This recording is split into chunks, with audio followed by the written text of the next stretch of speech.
Hi, this video is brought to you from my kitchen and kitchen cleanup.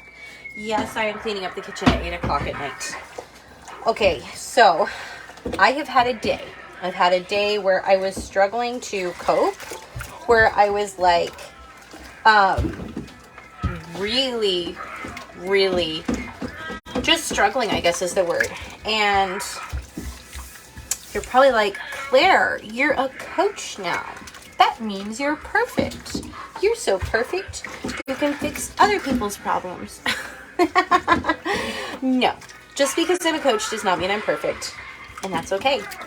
It means I have skills, and today I chose to use those skills on myself. So I know in the past that when I felt this way, I would have just thought of all the positive things I could think of, and I would have just Pollyannaed my way out of it.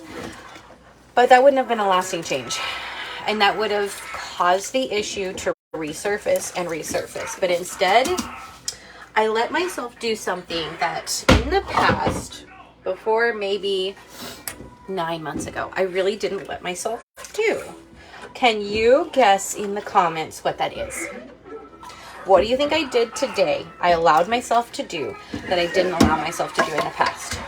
So, I'm not going to give you the answer to that. You have to comment that. I will give you the answer to that in a minute. But anyway, I let myself do that one thing. But I also, I forgot. We cooked over the fire with this pan, so the bottom is like black still.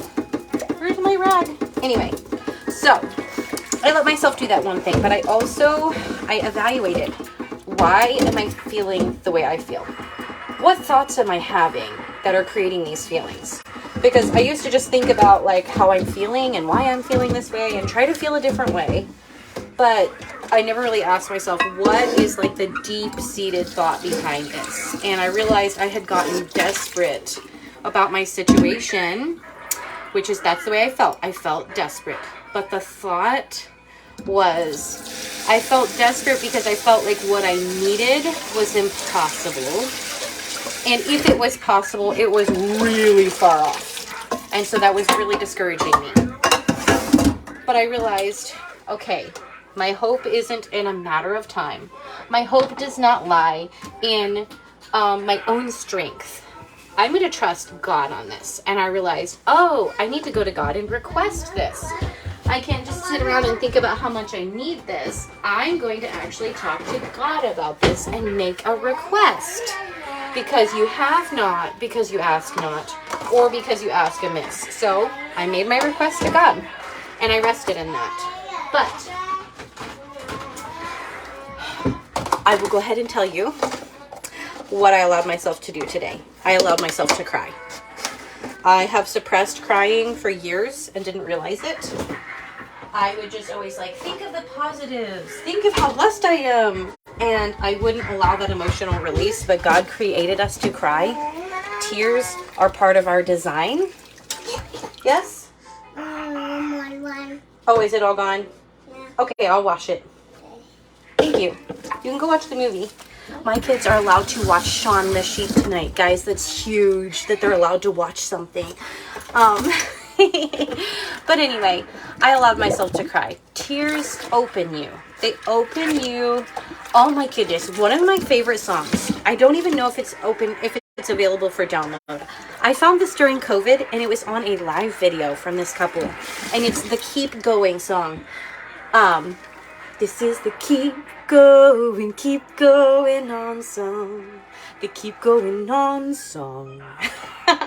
But one of the lines that I sing over and over is, and if your heart is breaking, I hope it's breaking open. I love that because a broken heart can actually break us open. So tears actually open us. And I allowed myself to cry. So I want to give you permission to cry. Whether you are a man, a child, a woman, a mom, a dad, I openly cried in front of my children. And I never want my children to think I'm crying because of them. So I did not burden them with details, but I explained to them why Mama was crying. Because Martin asked me, Mama, why are you crying? And I just answered to him a very simple answer that did not put any burdens on them. But I wanted to make it clear to my children that I was not crying about them. So, my tip of the day is allow yourself to cry. Tip number 2 is evaluate why you feel the way you do. Narrow it down to exactly what you're feeling. I narrowed it down to desperation.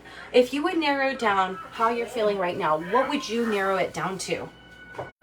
And then step yourself backwards to the thought, which my thought, remember, was it feels impossible, or if it's possible, it feels so far off that it would be of no benefit to me.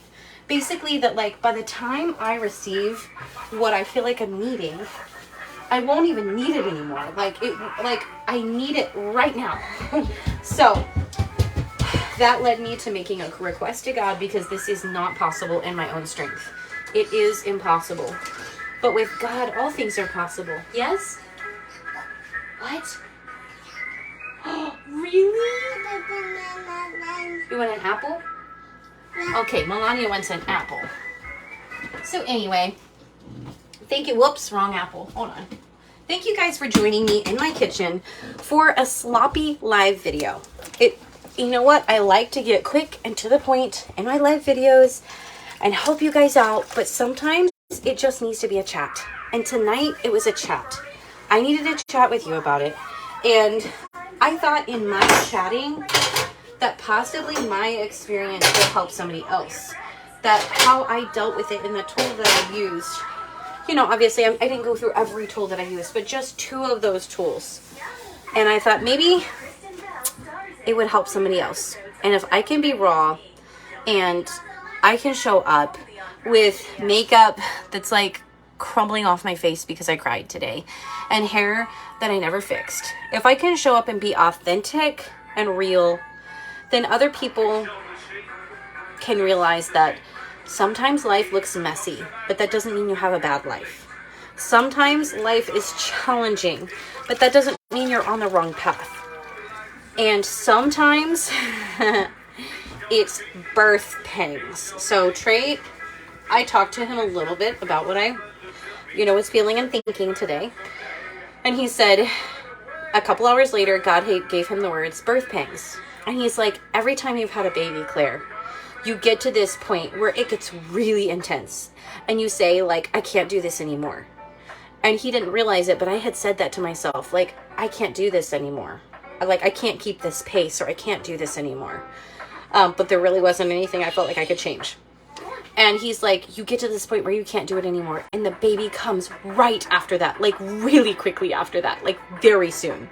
And he's like, I think what you're experiencing is birth pangs. And I think your answer is almost here. I think you're actually just about to receive the desire of your heart. And you're just so close that you feel like you're going to quit. And I was like, thank you so much for that. Because yes, this is birth pangs. I am close. I am getting close. I'm closer than I've ever been. Just because I felt like I was really far away from it and it was impossible, it doesn't mean anything. So if you are feeling like something is impossible in your life, have faith, take hope, okay? And go do the things that I said. Go allow yourself to cry if that's what you need. And number 2, do some self-evaluation of what exactly am I feeling. And sometimes that takes a little bit of time. Sometimes that means getting out a journal and writing things down until you narrow it down to kind of like your main feeling. And then you can narrow it down to your main thought. And that's part of what I do with my clients. But if I can't do it to myself, then I'm not going to do it with my clients. So I do it with myself. I also hire my own coach because nobody can coach you. Like, you can't coach yourself as well as somebody else can, because they can take your brain places that your brain doesn't want to go on its own. So anyway, practicing self-coaching as I coach my clients and just finding hope in that and just seeing where it leads. It just opens up so much. And if your heart is breaking tonight, I hope it's breaking open.